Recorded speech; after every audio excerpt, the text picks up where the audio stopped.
Hey everyone, welcome back to Absolutely. My name is Benny, that is Sal, and today we're going to be giving you our full opinion, spoiler, open-ended discussion of Spider-Man Across the Spider-Verse. But today's episode is actually brought to you by Into the AM. Longtime sponsor here, and we're huge fans of them as I'm always wearing their shirts. These shirts are incredibly comfortable. Like, they come up with new designs on a regular basis. You can get a blank shirt if you need to wear it to the office or something along those lines. Luckily, my office is right here, Sal. I can wear whatever I want. Yep. You can wear nothing, but you choose to wear Into the AM shirts because they're that comfortable. Yeah, they're an incredible shirt to wear. I wear them on the regular, not even on the podcast over here, and I highly recommend them. And right now, they're actually running a huge sale, 40% off their basic stuff. But if you want to get the other stuff, like the graphic tees, then please consider using our code down below. Absolutely. I'm pretty sure you can still use our code. You just won't get extra percentages off of their basic wear. But the website's great. They have a lot of good product. They now have basic athletic shorts as well. I highly recommend them. And yeah, that's pretty much it. The stuff should have been flashing on this screen the whole time. You should have seen our promo code. And if you didn't, go check it out down below. All right, Sal, as per usual, we're going to open it up with our quick opinions, no spoilers, and then we're going right in. No exactly. Right? How did you feel about Spider-Man in Across the Spider-Verse? Across the Spider-Verse, I thought it was fantastic. It was a beautiful spectacle, full of heart and action. No Spider fan could resist this movie. I tweeted it, and I stand by this statement 4 days later. This makes No Way Home look like amateur hour. That is my opinion. I can't take credit for that. Dan said it on the way out of the theater. I got to give him credit, but I'm the one that tweeted it. So. No, you're the one who said it. I loved this comic, so I tweeted that out. And they're like, a bunch of people either agreed or disagreed like normal people. Oh, and then there's people being like, you don't have to pit one movie against another. First off, that's the internet. Are you unaware of how Twitter or these podcasts work? It's literally everyone being like, my favorite superhero is better than your favorite superhero, which is fine. But on the flip side, I didn't say No Way Home was terrible. Was garbage. I said that Across the Spider-Verse is 100% better. Yeah. So I think that's like, I understand people's opinion about that because let me tell you something. Like, I heard no bad news, no bad buzz about this movie before it came out. I heard no bad buzz about this movie after it came out. I don't know anybody who doesn't like this movie. And by the way, I know that they're in the comments, but like, shut up. Yeah. So we're gonna start talking about things more open-ended, but I want to open with the only complaints that I have heard right now. Okay, and I want to discuss those. Okay. The first off being the treatment of Miguel O'Hara. Oh yeah, he's a different character. I don't even think he's actually that much of a different character. As someone who just reread all of Spider-Man 2099 like 6 months ago to make our video, he is that edgy, I'll do whatever it takes kind of a guy. That is him. That's him at the end. But this feels like the end of his story. Yeah. Like we're not jumping at the beginning. We didn't get his origin. He briefly told us his origins and stuff. Exactly. Yeah, no, this is Miguel working for Doom. Like that Miguel. like later Miguel, who's not good, but he's not bad. He's kind of like, he's not evil. He's not a villain. It's just that he's ruthless. Yeah, he needs to get the job done. Mm-hmm. And the other complaint that I've heard is that the Spider people automatically agreeing with Miguel. There's also a third complaint, but that one we're going to almost quickly dismiss. But my interpretation of all of the Spider-Men agreeing with Miguel and trying to help with his goal, I think Peter B. Parker put it best. Like, if we let Uncle Ben die, we save billions of lives. Yeah, exactly. And I feel like none of them are really questioning Miguel's motives because he has that example of like, look, I tried to fix this and I wiped out a world. Yeah. So they don't really have much basis for how this is going to go negative. And on top of that, Spider-Man's always about saving people. So I feel like the people agreeing with Miguel are more, they just haven't really gone through they don't fully get what's going on, which is why once he started acting really villainous, a lot of people sided against him. Oh, sure. I feel like that's why a lot of them flip so quick. You know what it is? You have a movie dedicated. You have a whole movie dedicated to Miles's growth. And then you have, I don't know, a third of a movie where we follow Miles and we sympathize with him. And that's in this movie. And so it's like, and we only got like a glimpse of who Miguel is. I mean, it's easy to side with the protagonist of our story, but when you pull a thread, you're kind of like, all right, Miles, like I completely get your we're not I wouldn't want to let my dad die either. What are you gonna do about it? Like, I assume you're gonna save your dad, but like here's my question. How are you gonna stop the world from ending? Right. You know, like do you have a solution for that? Do you have an idea? It's one of those things where it's frustrating because characters need to sit down and talk to each other. You have a million Spider-Man all in the same room. They're presumably all geniuses, but none of them can like put their heads together and just crack the canon event Yeah. problem. Like Miles is going to do it by himself. I mean, I, not really by himself. Obviously, I mean, we're going to get the yeah, band we're back obviously together. gonna But have the whole team with him and stuff like that. So yeah. that was and then the third big complaint that I've seen is the treatment of Ben Riley. Oh yeah, Um, he's a joke in this movie. Like oh I felt bad for fans of Ben Riley because I yeah, know people who are like justice for Ben Riley. Ben Riley is going to be the coolest, and then he is just a joke. I mean, at the very he's a least, joke of the '90s, which I appreciated, but I do see like why did we use Ben Riley I like mean, this again? I think it's because they were like, we know at this point, Sony / the team working on these movies are hyper aware of the audience for Spider-Man. They know like who to massage and who to neglect, right? Yeah, So like we know that Spider-Man 2099, like for them, the best thing about Spider-Man 2099 is that he has technology that we don't have to explain, and he has an awesome looking suit. yeah, And the rest we can do whatever. Like they called him a vampire in this movie, and I'm like, no, he sticks to yeah, walls because he has talons, and he has fangs because he was genetically altered to be like a spider, yeah. but it's not really the same thing. And like he was gonna I bite liked somebody, even and the I'm like, cops in Gwen's universe. Like he's like, no, I'm the hero, and they're like, you don't look like a hero. yeah, that's really good. Yeah, I mean, you know, they're playing fast and loose with the things they know. Like they're like, not everybody knows who Spider-Man 2099 is, because so we can play with that a lot. But fans do know who Ben Riley is, and let's Yeah. make fun of him. I don't That even know if being it was so said, much that. I wonder if it was yeah, because he's wearing a jean vest kind of a thing, which is very '90s. So let's like make it's it a very hoodie. obvious. It's still. It looks like he's whipped off the sleeves. It I know, but it's a hoodie in canon. But like, I will say, in defense of him being a joke, he is the first guy that Miguel calls. yeah. You know what I mean? Like Miguel's like, this dude is my right hand man when it comes to like getting this done. And I'm like, okay, so you know, he is. Like, you indulge when he's off duty. He's brooding and complaining, but when he does the I job, did like he him, does like, the job. oh, my memories. It's like, oh god, it's Ben Riley. Yeah. No, it's the kind of deep cut and comic book references. You know, I don't really remember Ben acting like that too much, so it's not really that deep a cut. But all of the references in this movie just completely dwarf what Marvel is capable of doing. Oh yeah, Like, straight I up. mean, every time I watch like another moment where I'm like, that's a really cool reference, like, wow, I can't believe they did that. I think back to like finding out that Marvel Studios is like, do you love that character? Then I don't want you in this movie because you're gonna like pollute it with all of the things you want to see done. Like we're gonna make this movie version of the character. I don't want you to bring all your crap with you. And I'm like, this movie is bringing all your crap with you, and it's probably going to win at least one more Oscar. Oh yeah. The my personal complaint on the whole Yeah. movie actually was because I loved the art style, I loved everything, was actually Hobie. And I wanted to get your Yes. thoughts on Spider-Punk, his art style, where he was like flipping between 3 different styles at all times. Yeah, because he's an anarchist. He doesn't even commit to a style. Yeah. To me, it just felt like too much. There was just too much going Mm. on with him doing that, combined with everything else that is going on to try to make the styles all look and feel different. Hmm. That was my only actual complaint about this movie. Okay. Do you have any complaint that was from your mouth, like what you thought about it? Oh, absolutely. No, I have my own like significant. I want to knock complaints those out so we can just gush about how much we love this movie. Right, So, exactly. No, I mean, like, it felt like it was like 3 or 4 different movies at once. We spent like an inordinate amount of time with Gwen. I actually liked that because what I felt like, and I'll comment on that real fast because Mhm.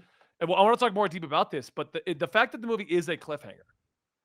I Yeah. felt like this movie was supposed to be basically Gwen's movie, as proven by Right. it opens up with Gwen, and we get full resolution with Gwen Yeah. so that she can then move forward. So I feel like this was a Spider-Gwen movie Yeah. that they kind of put everything in the background of Yeah. I think so it's that we fair. could get to that cliffhanger.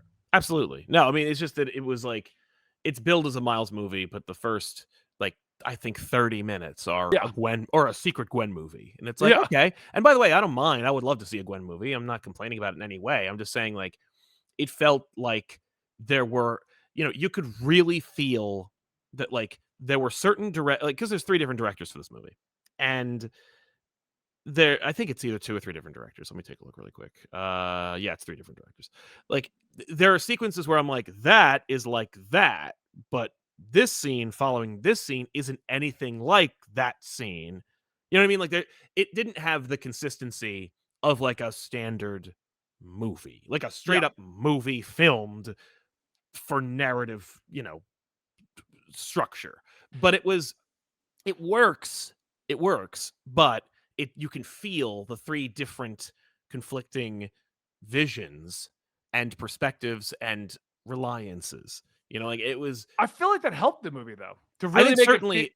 because it like you had the Gwen movie going on, we had Mhm. the Miles movie going on, Yep. and then we had the Spider-Verse movie Oh, going on. yeah. Yeah. No, that's Spider-Verse. Well, and there's like almost like, they developed Miguel in a pretty significant way. Again, different character, but he still worked. Um, but yeah, no, I mean, like, I think that certainly, I think younger audiences are gonna love the hell out of this movie because it is so, like, deliberately inconsistent. Because it's like, once you start getting acclimated to one direction or one style, oh, we're on another one. Yeah. So it's just like moving on, moving on, moving on, moving on, and then we It can call does feel back like to it was that made for, later. like, the TikTok age with how fast it moves between some of the Yeah, sequences, and I want to be very careful not to say this felt like watching TikTok, like, but I will say that, like, it is deliberately inconsistent, and it feels like that is a style now, and that's cool, but also, I you know, I do know exactly, because there was points in the movie where I was like, "Wow, you're really leaning into this." Because in the first one, we had separate styles per character, but it didn't feel so egregious. Like, it was yes, like Penny's the anime, Noir's the black and white, and everyone else is kind of close, right? but like close enough to it wasn't too jarring. Well, and that was We just because of money. Like, they were just like, we can't afford to make, like, I mean, the lizard design in the first movie, because he's just silhouetted, is just Green Goblin with a tail. Because they're Yeah, like, well, that'll save us some money. It's smart. It's smart.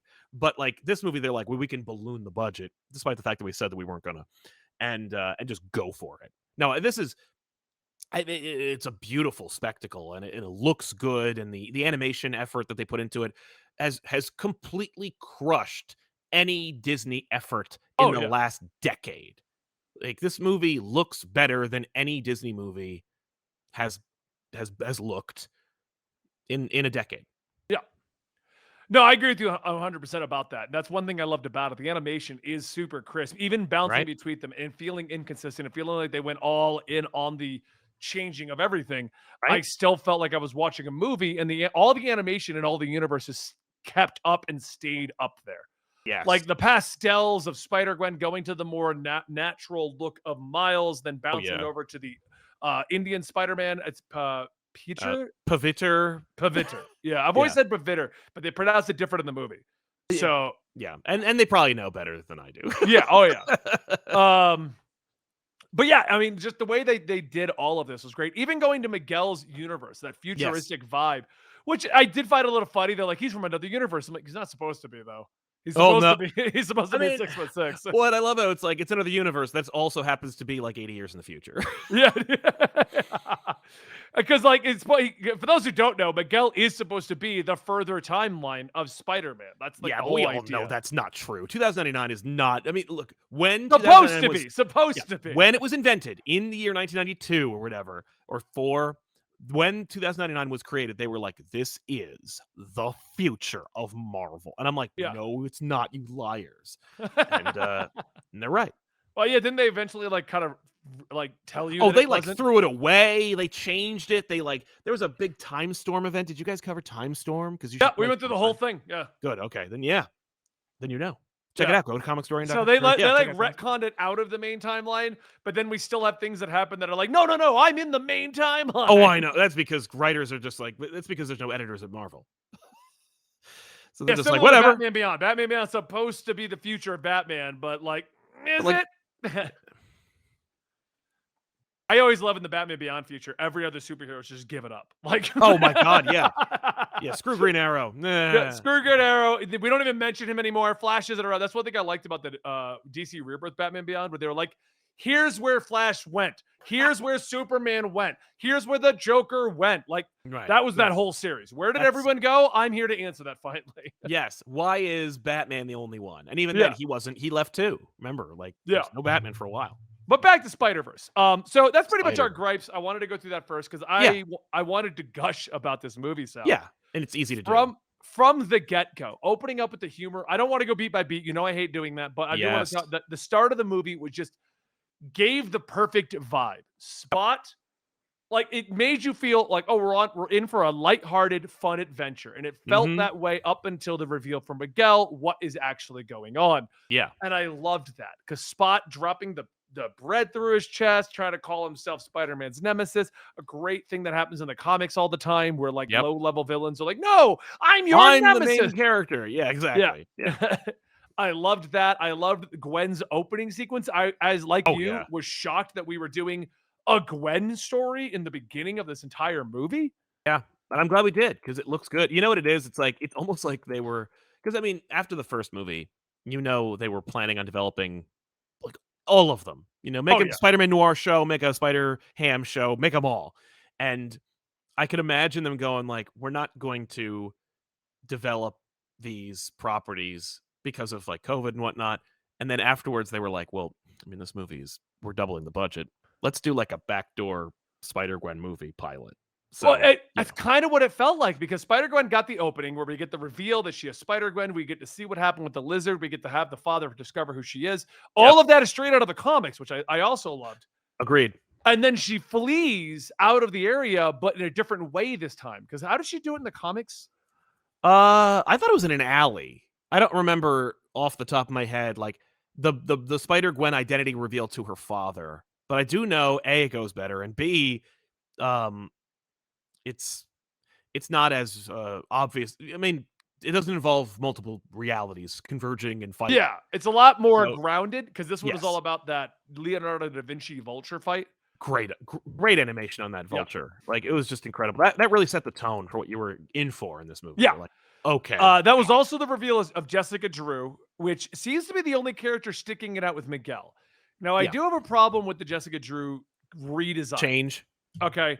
I don't mind black Jessica Drew with an afro. I thought that design was actually kind of cool. It stood out instead of just Yep. having her be broken back syndrome, ultra sexy, which is what, traditional Jessica Drew is. Hmm. The pregnancy angle. Hmm. I hope that comes and is an important role to have in the second movie. Yeah. Because for this particular movie, it just felt like, and by the way, I'm pregnant. Yeah, To what end? What was the point of this? don't know. This is I mean, she didn't behave like Jess. She didn't have, like, any attributes that reminded me of Jessica Drew Oh, as a she wasn't character. Jessica Drew in any way. She's just a But whole we're new in a character. multiversal movie, so that's why I'm Yeah. like, you know what? I like the design. This character's cool. She's not Jessica Drew that we know, but I mean, No. there's like 80 Peter Parkers we don't know in that movie. Did you too. see in one of the wide shots, Julia Carpenter, straight up, Yeah. the '80s Spider Woman was there. I'm like, yes, no, there's a Jessica Drew in these movies that is the one who was like a Hydra agent, a Shield agent, Yeah. a Sword agent, probably, but this is not that. No. Because it's not that in such a dramatic way. It doesn't matter what they do. You want to make her pregnant, you want to make her black, you want to give her an afro, you want to give her a motorcycle. Exactly. They redesigned like, the whole thing. then it's a completely different character. Knock yourself out. But my only question is the pregnancy angle. That she's like, "Are Mhm. you pregnant?" She's like, "Yes, I am." So they drew attention to it, Yes, they did. or it then to just be a weird design choice because they didn't do I anything with it. I agree, but there's a huge motif in this movie about families, children growing up, And doing acceptance. this to save your family. You're doing it for your future as They're like, opposed to Miles is a son, Peter has a daughter, Jessica is pregnant. The whole world is like Spider-Man's child because there's like this intricate network of protection involved. Like I think it's just part of the motif of being of parenthood in right. this movie. I can see that. Just adding another Yeah, layer to I the don't thing. think they thought about it any more than this is a dope design. And then they went like, well, I mean, and if anybody asks, just say that it's related to like, being a parent because that comes up 3 or 4 times. Well, I want to jump to that real quick. Peter B. Parker and his behavior with Mayday. That Yeah, was Peter would hilarious. never bring her to, But like, a that Peter flying would though. rocket ship. That Peter would because he's a freaking idiot. Well, that's what I loved about it. He was just so nonchalant about bringing what was obviously like his 1 to 2-year-old with Yeah. her own spider beanie pull down. I know. The Mayday design is great. Peter's association with her, the direction of that character, everything I wanted. I loved it. Yeah. I loved him walking There's around one Miles. breath. Yeah. Just hold the baby. Just hold the baby. You'll Just feel hold her. amazing. I feel like that was Peter B. Parker was written by someone who does not have a child, but everyone he knows does. And he's like, this is what you all sound and act like. I can see that. Yeah. I also did you like the little cameo from Mary Jane? Oh yeah. I assumed you did, but like when they showed her from behind the head, I'm like, oh, they're not gonna show her face. Oh well, like we still What get Mary you Jane. mean just the fact that he's back together with her? Oh yeah, but they just showed like her in the movie. He's with her. Everything. Oh, went, yeah. went positively. Like Yes, it was nice. Yeah, it it was wasn't like, just a reference. She's there, even if well, it's she's just for a there, moment. she's in it. Yeah, Yeah. absolutely. She has lines. Yeah. So let's cut back though to the Spider-Gwen opening. Loved that. I loved the portrayal of Miles and kind of setting up. It's been 6 months now. He hasn't Yep. told his parents. They're having problems. That was a fun setup to get things moving, showing how difficult his life is. That is standard Spider-Man. Loved it. It was Yes. just, oh, hey, let's tell you how hard it is to be a superhero. Yep. You know. Mm-hmm. Yep. It's a classic Spider-Man problem, trope, idea, execution. It's fine. Yep. Now, I didn't mind this, but I wanted to get your opinion on this because the crutch of the entire movie is based on Miles having a crush on Gwen and Right. following her.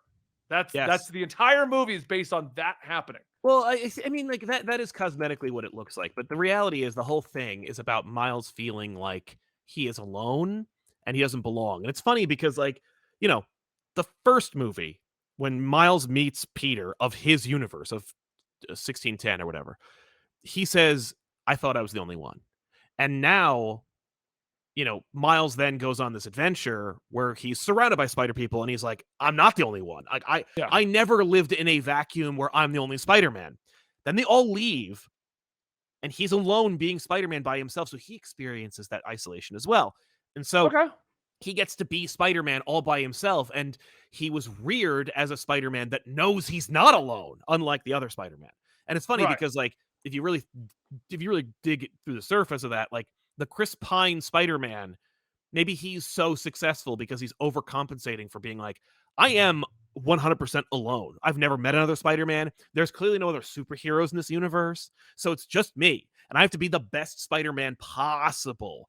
And so that's why he's so successful, is because he's just like, I am completely isolated. And it's funny. Wait, which because, you one's know, Chris Pine? the first one in the first movie, like the one that Oh, the one that died right away. Got it. exactly. Okay.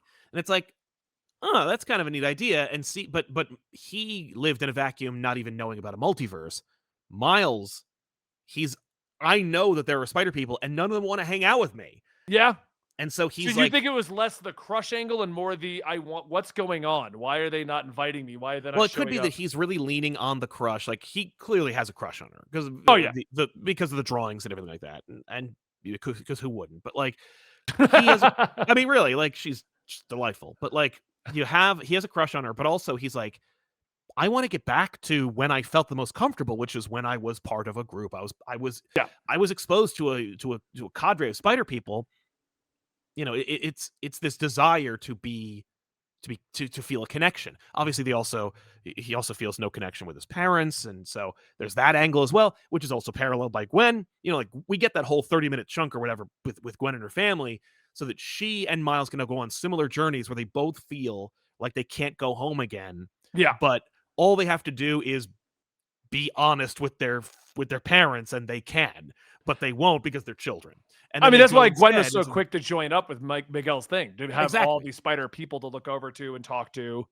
Exactly. So. No, it was great. It was really, really good storytelling. Just by having this, you know, this very like tried and true trope of, you know, oh no, Alice is gonna fall down the well. You know, like here we go into another reality. Go through the hole. Yeah. Here we go. Like, yeah, it's great. So he follows her, goes in. We're in India. I'm trying to think of the spider people in order, so we can at least talk about the big thing. But It's not even India's the it's first like, thing. it's like Manhattan and India. It's like India is the world. And Yeah. so it's Mumbattan. Oh which yeah, is in that's the true. Yeah. comics. But yeah, no, Spider-Man India is the first one, and I did enjoy him because he very much has not had any loss in his life yet, and he like yes, even that little joke of, "Well, looks like another easy adventure for Spider-Man." yeah, yeah, and it's showing without telling because you know that Spider-Man was a showboater in the beginning because he didn't experience loss. It's Uncle Ben that Right. grounds him and gives him the purpose that he needs, and then he like pretends to be a showboater, but really he's like deeply insecure and sad and guilty. Um, the Spider-Man India angle was great. It was a good like showcase of like this is how things can be, and this is you know this is one angle on Spider-Man. Good redesign, good redoing of the character. No notes. I liked it a lot. I thought it was really good. I also like the running gag we had of, why is it an ATM machine? You're just saying a machine, and then like, oh, chai Chai tea, you're tea. just saying TT. You're just that Exactly. was like a Mm. running gag where they were just making fun of grammar and or speech, or I don't even Yeah, know. Like, it's funny. yeah. Yeah, But I liked that. And then we discovered the problem, and then he moves into the Miguel situation. We learn about Spider-Man. Now, one thing I want to say I did enjoy about this movie, yeah, because my wife, who didn't go with me, because she's not normally a fan of superhero movies, and if I have someone else to go with, she'll ask if she can stay behind because she just totally. doesn't get half the stuff. But they regulated, I felt, most of the Easter eggs that you would have to kind of a better understanding of Spider-Man to the 20-minute sequence where they're in the multiversal Spider-Man hub. 100%. Yeah. Yeah, and they regulated it to when Spot was going through the universe, because you caught Mrs. Chen's shot for Venom, right? It's like a 5-minute scene. Of course I caught it.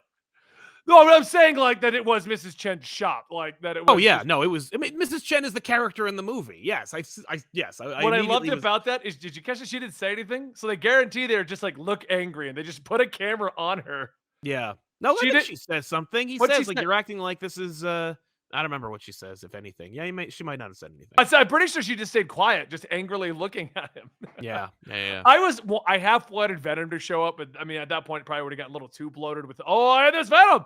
Oh, is that a Carnage? Oh, what the I hell's mean, we going get on? it, you know, like that was, and it saved them a bunch of money not putting Venom in there. But Yeah. yeah, no, that was funny. It was a funny moment. It really killed in the theater too. People were really excited about seeing Yeah. that scene. And then we had all the other, and I love that the Easter eggs for the most part were regulated to, like, they didn't try to pepper it in everywhere so that you would No, only understand this movie if you knew Spider-Man's lore and deep dives and deep cuts. And if they were there, yeah, like the pointing at each other meme, uh-huh. catch Spider-Man. You knew that was coming, Oh like, yeah, no, yeah. There's, I feel bad because a lot of those great jokes were also in the trailer. So like when Spider-Man's talking to his spider therapist and he's like, then I helped my uncle and oh, let me guess, he died. So yeah. funny, but no laughs in the theater because they probably saw it like 12 times. Yeah. Um, which is a shame. But like, that's trailers. But yeah, no, a lot of those references were just like when Miguel is taking Miles through the menagerie and showing you all like the where all the villains are. I could have spent another 10 minutes just looking at all the things because I didn't catch everything, but I was like, Oh, it oh, was moving so quick. so fast, and there's so many They things there. And straight up knew people were going to be like, okay, this will get it. This will get the hardcores to come back. They'll come back more like frequently. They'll come back see a lot. yes, Even the blurbs were so quick I couldn't catch them all. I know. No, it was a blink and you'll miss it movie, but um, you get the stuff that matters, like all the emotional hits and the story overall about Miles. But all the Spider-Man stuff is just like, yeah, this is just Sony celebrating the fact they can do whatever they want Yeah. with Oh yeah. Straight up. all the Spider-Man stuff. And I just like that they didn't lean in too hard on a lot of the stuff though. Like the Ben Riley, quick little moment. Like It's we didn't true. we didn't stay with it. Spider Buggy, quick little moment. Yep. I want to talk a little bit deeper about the Donald Glover appearance. We're going to do a whole discussion on the live action being placed into this. So Yeah. we're not going to talk about it here, but don't worry, we're going to make a whole video about these live action cameos because that was also fun and weird. And that was, I feel like that one, and like I said, we'll go deeper into it, but I feel like that was the deepest dive. Yeah. Like That was one where I'm like, that was because all the references and cameos and jokes they made in this movie don't commit them to anything. right. Like if people love Ben Riley, maybe we'll do a spinoff, but probably not. But nothing that you see is like, that's an indication of what they might do in the future. The Donald Glover one is, oh no, Aaron Davis is the Prowler. Right. He has a suit. Miles is in there. Now they've done, like I heard after this that in No Way Home, you can hear Peter in his apartment after everything's over, you can hear Spanish, and they're talking to Miles in that scene. So it's like Oh, they're trying to very quietly introduce Miles, but in this one they're just like, oh no, and Aaron Davis is a bad guy in the MCU. There yeah. he is. That was like you were gonna do that one day, probably. That was a real commitment. Yeah, and Everything else is we'll kind of talk like deeper fun. about that though. But like I said, that's the Yeah. deepest cut. But I loved all of that. I did notice the characters that I was making fun of them introducing in the end of the Spider-Verse, like Yes. the new I want to say paraplegic Spider-Man, the Hmm. dancing Spider-Man, the all the different new ones. I was like, why did they create them? Oh, they're in the movie. That's why they created them. Uh-huh. Well, because Dan Slott is like, I need to get paid. And I know they're going to use them. If they're making a movie about more spider people and they need to fill like a complex of them, they're Yeah. going to need more spider costumes. And you know what? Those video game people are also going to need some new costumes. So how about these? Yeah. Oh, I loved the Insomniac Spider-Man in there. That was great. I love that We got a Genki's video playing game villain. Spider-Man in it. I'm like, oh my God, that was... What yeah. happened? Genki was playing the Insomniac Spider-Man video game in Miles' reality. I didn't see that. Yeah. I was like, hey. But I did like when they're like video game bad guy, video game hero. And it's just Insomniac Spider-Man looking around. Genius. Yeah, that was great. Oh, I love that. And then we get to the sequence where everything starts to fall apart. Now, Yes. I will admit, when he ended up in the alternate universe, I kind of at first thought things felt off, but I didn't think he was in the wrong universe. Like they said, Earth 42 or whatever it was. Yeah, and I was like, teleporting him. well, because in the beginning of the movie, I remember it wasn't so much as me like patting myself on the back, but in the opening of the movie, when we show Miles' universe, they say Earth 1610, and I remember turning to my wife and I'm like, 1610? Oh, that's the ultimate universe. That's Yeah, interesting. alternate universe. He's in the right spot. Like that's the ultimate universe. But then when he goes to 42, I'm like, oh, I said we're in for I trouble. registered that it was 42, but I don't know why my brain didn't put together he's going to be in the wrong spot. It even felt off because it's darker, more Yeah. like darker toned, darker shading. Like Well, the and usual what's design. interesting is he almost looked like he fit there better. Yeah, And I was like, that's kind of neat. Like it was I think it's because of the darker design on him, so it kind Yeah. of blended in pretty well. it was a great just great visual language this movie had. Yeah. Anyway, And I loved the reveal there that he's the he's the Prowler. prowler of that universe. Now that Yeah. of course brings us to the cliffhanger, which a lot of people are having flack for, and I get it. People are complaining because, oh, this is part one. I didn't know it was a cliffhanger. It's because the How could original you not title. know? Well, because the original title was part one, but I guarantee you they dropped it because who the hell wants to go see part one? Yeah, yeah, but like But if it you wasn't weren't like they were gonna stop doing that. right, no, we knew that. But people who didn't follow that down the line, even my brother who does writing for us is like, I forgot this was part one. Mm, So like they're trying to get people to go see it because it is part one.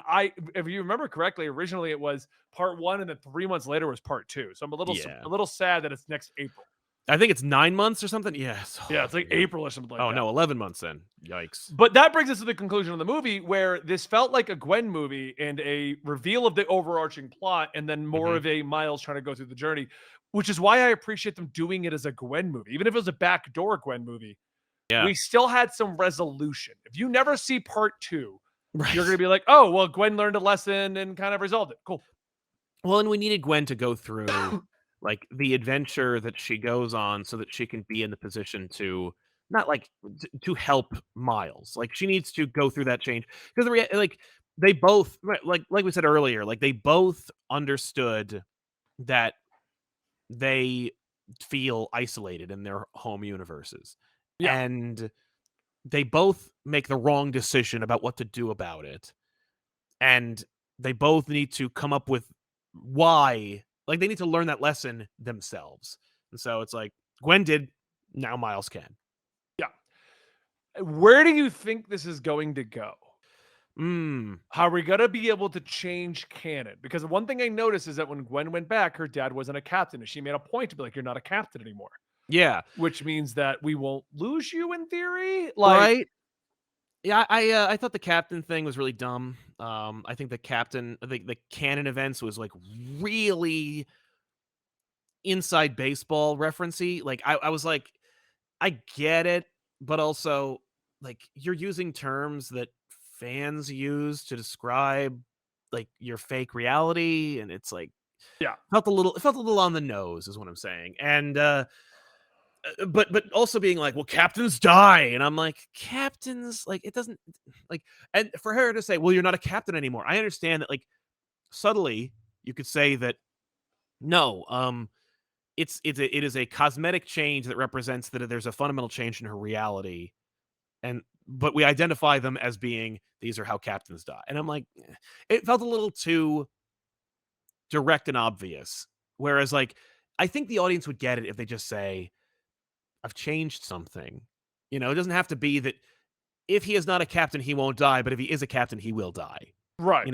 But it could also be, and I'm just thinking about this now, that like again, Gwen and Miles are connected in a really big way, and so they're both their fathers were captains or were going to be captains, and they need to not be in order for them to keep their fathers, and so it's Yeah. like there's something there. But yeah, I don't know. I was like, I liked it in as much as I liked it for the story, but I didn't like the terminology they used so much. But as far as what I think is going to happen, I mean, I think there's going to be like, there could be a thing where they merge realities. There could be a thing where they, I don't know. I don't know. It's weird. Yeah. They're not going to want to get rid of this. They're not going to be like, oh, the Spider-Verse is destroyed. They're not going to say, we need to not mix with each other's realities. Like, they're not going to do that. Right. And at the same time, I don't like, what's the lesson here, that he can stop his dad from dying or that he can change canon? I don't know, because that means, so you mean to tell me he's the first Spider-Man to try and change canon? That I find Yeah. a little weird. Like, Well, I mean, they all do try. It's funny because like they all do try when they don't know that they're part of a larger thing. yeah, But that's true. Yeah. but then when they do, they're like, oh, these are all key moments that are like part of some higher, destiny. And I like the idea of this being just the lesson of Terminator 2, which is just there's no fate but what we make. Like I determine my own destiny. And also if you think your life is predetermined, you're less likely to try, and you're less likely to like argue. And Miles introducing that kind of chaos is really important, and I think that's it may dismantle the Spider-Verse team, which is fine by me, but it might dismantle Miguel's whole operation. But as far as like, I don't know. I don't know. It's interesting. I Yeah. could I don't probably. know where they could go with this at this point. Like, I mean, they're not going to form a team. Like, we've already done no. it. For them, they're Well, like, no, we've done she it. formed the team. That was the whole last scene for her, where she got Well, yeah. the originals back. No, I know. We're going to get the team that's going to save Miles. Right. And then afterwards, they might separate the whole Spider-Verse. But, as far as Miles is concerned, what matters to the audience is, will Miles' father die? And will Miles and Gwen kiss? Like, Yeah. those are the two big items for the movie. And as far as I'm concerned, yes, they're going to save his father. They're going to save his father, and they're going to kiss. The question is just how. Yeah. And yeah. It's going to be interesting, and I can guarantee we're going to leave it with pseudo open ended, so they can have a fourth and a fifth and a sixth and a like this is just so spin-offs galore. Like, they'll be yeah. like, okay, this was very expensive. We can't just make Spider-Verse movies every year, but like we can make spin-offs. Like, we could do a 80-minute noir Across movie. the Spider-Verse is only $100 million. Yeah, that's true. That's not a big budget. Like, they didn't. Yeah, but you don't spend. Yeah, but like animated movies are a risk, especially for studios. Into the Spider-Verse was 90 million, so they increased it by 10 million. That's a lot. So even that's if a lot you for use an that math animation. that everyone loves to use, that is based on one stupid article from the 90s that I constantly know. for the record, once I figured out where that stupid math is from, I was like, holy shit, have we really been using this for 20 years? Yes. Yeah, no. I mean, but even if you did, like, Spider-Man movies make more than $200 million. Well, as I say, even at $200 million, the box office on the first day alone was $208 million, apparently. So we're good. Like, they could realistically make a Spider-Verse movie every other year. Yeah. I'm going to see what they're the not box going office to, of the weekend was. But I could easily see them making, like, Gwen movies, Miles movies, noir movies, Miguel movies, like Peter B. Parker movies. Yeah, they could make them all. Okay, this is weird. I guess it's the worldwide. Domestic box office is 120 million, and the wiki says 210 million, but I guess probably international, because I think it came out international at the same time. I didn't know that. Yeah, that makes sense to me. I mean, yeah. I was like, how are you giving me 210 if the literal website says 120 million? Like, yeah, exactly. No, I could definitely see this being like a whole franchise, especially because, like, they also were very much more indulgent in this movie, not just in Spider-Man references, but apparently it's the longest animated movie ever made. and it didn't feel like it. Yeah, it's 2.5 hours. It was long enough that I was checking the time of the endings. I'm like, I don't feel like we're wrapping up, but I feel like we're hitting 2.5 hours. Yeah. Like, Well, I and the thought we were gonna get reason more resolution than we did. No, I did not. I was like, I this did is not. gonna I be did not think we were gonna leave it on a literal cliffhanger of him tied up. I knew we were, because I was like, they said it was part 1. Like, when Right, they but what threw it I away, thought was but, gonna like happen is when he was going home, I thought that he was gonna go home, reveal it to his parents, like, because it felt off, but it didn't feel like he was in a different universe to me, which is Yeah. attributing to how well that movie was Oh, put yeah. together. No, it's good. I thought he was gonna reveal to his parents and then be like, "And now we're gonna figure out the plan. We're gonna figure this out," because that would give you pseudo resolution because he got away and he's gonna work on it. But Yeah. obviously, there's a sequel. That's where I thought we were gonna leave it. I didn't realize we were gonna leave it on a Oh. he's tied up. No, like Because like normally if we do a part 1, part 2, like Infinity War to Endgame. Infinity War ended. yeah, you but, could like, never watch that's a Endgame. cliffhanger. No, kind of. Yes, The because Thanos villains gets away. won. You don't The villains won. That was it. That was the end of Infinity War. That's a pretty dissatisfying ending. Well, dissatisfying does not mean it wasn't an ending. Right. That's more what I thought we were going to get more conclusion to what we had. Like, okay, it's wrapped, but we're getting our end game. We're obviously getting more. He's going to try to save this, Yeah. That's what I thought. I didn't realize we were going to end on that big of a cliffhanger. Like Miles is locked up. Gwen is off doing her own thing. Like I didn't think we were going to go that route. That's fair.